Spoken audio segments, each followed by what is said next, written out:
So this week on AEW versus NXT, we have a lot of cool things happening on NXT. Let's be honest here.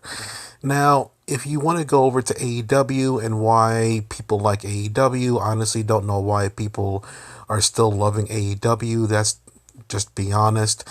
The reason is because they repeat a lot of the same angles every week, and they don't try to do anything unique or different or daring. When you were watching Lucha Underground, back when it was on, it was crazy. You didn't know what the hell was going to happen.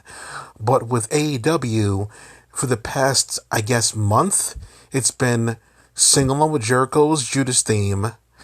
Hangman gets drunk. They tease the whole drinking thing with Adam Page. Yeah, those are the main angles going on in the show.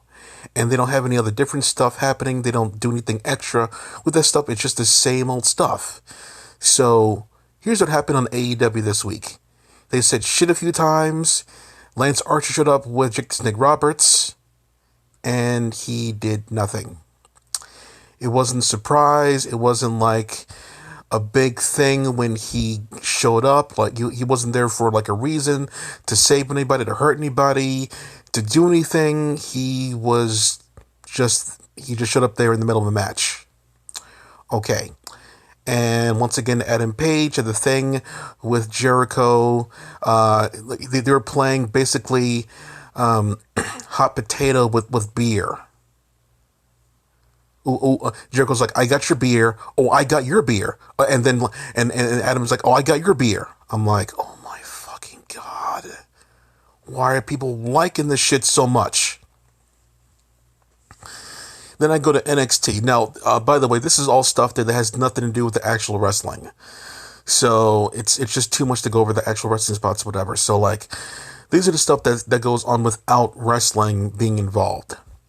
So in the tag team title match on NXT, they had this like later on in the show, they had a spot when Pete Dunne, out of nowhere, this is completely out of his character, he did the Eddie Guerrero spot there. Eddie Guerrero used to toss a chair, he used to bang the chair on the ground and then toss it to the guy and then feign injury on the ground. Well, instead of having a chair, because chairs can't be used anymore, Pete Dunne clapped his hands and made it seem as if Adam Cole super kicked him. And I like how Matt Riddle got along, and he knew exactly what Pete was doing, and he got along with it. That was really cool because they weren't planning anything. Matt just knew that Pete was up to something, so that was cool. That was out of his character for Pete to actually do something like that, and that was very cool.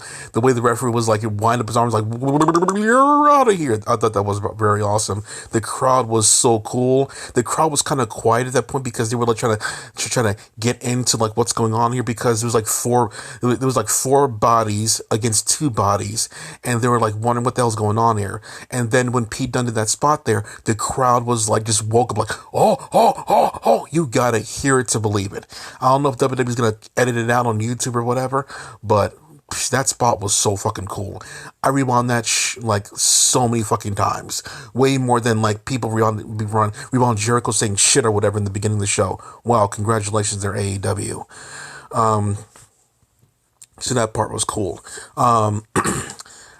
Charlotte Flair showed up there and got the X-Pac heat treatment on her. Holy shit. Charlotte Flair was not having any of that. She was fighting the crowd as much as she could.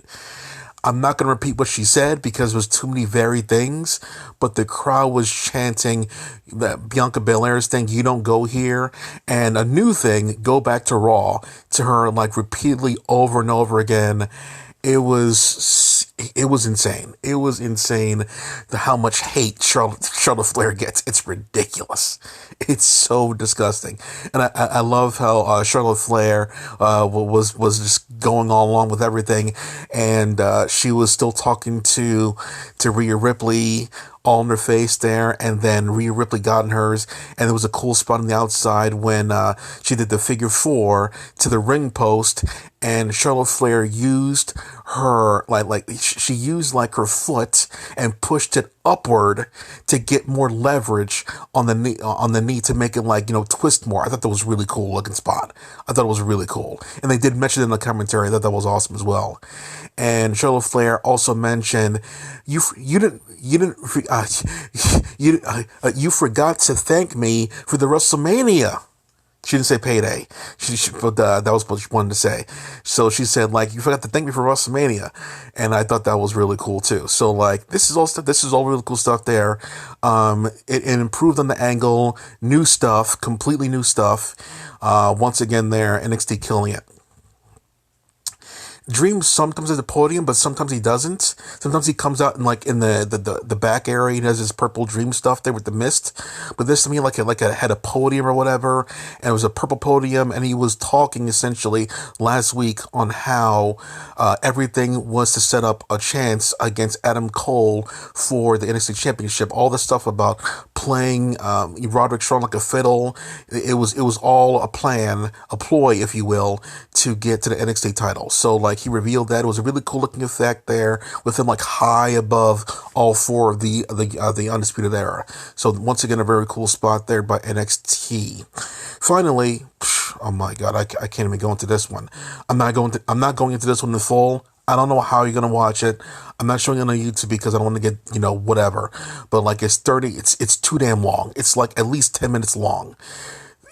Gargano was in the ring, and then Ciampa was in the ring. Gargano was in the back on a thing. Ciampa knew exactly where he was at because they all know the PC like the back of their hand. So Ciampa interrupted, beat his ass in the conference room. From the conference room, they went out to the PC area with all the weights and everything. They threw weights at each other through glass and mirrors, and through freaking doors, and security's getting away. They were just throwing the security away. Referees trying to calm them down. They weren't having that stuff there. They went to the fucking crowd. Ciampa took a chair and then give a running knee with the chair to his freaking head, and then they climbed up there, and they teased throwing each other off of some high platform.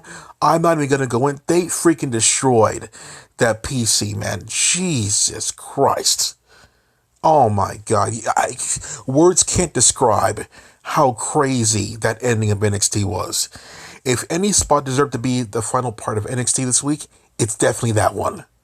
You want to talk about taking risks and going extreme and all this stuff there? And you want to see something cool? Yeah, that. How did AEW end? I bet it can't even touch what happened on NXT this week.